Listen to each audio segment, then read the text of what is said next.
Welcome to qnawire. Here, for the solution A, potential energy is equal to mgh, in which m equal to mass, g is the acceleration due to gravity, and h is the height.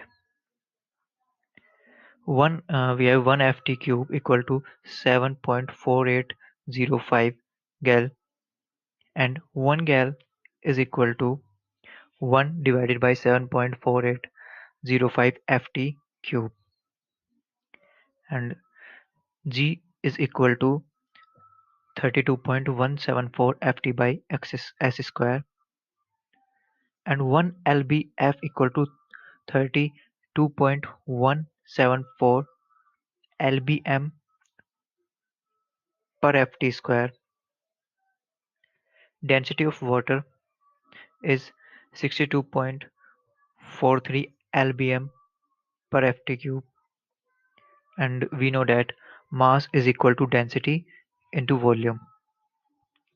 So by putting the value 62.43 lbm by ft cube into 1.7.4805 ft cube, by simplifying this, we get the value that 62.43 divided by 7.4805 multiply 1 divided by 3 2.7174 lbf ft s square. Now we get the potential energy. By putting all the value, we get the potential energy is equal to minus 83.4 lbf dot ft. For this part B, loss of potential energy is equal to the gain in kinetic energy.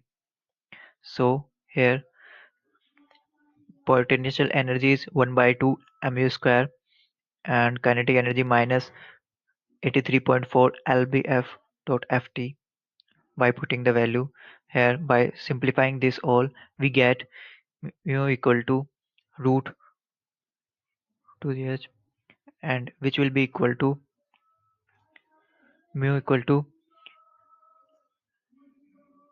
25.36 ft by s. This is the answer.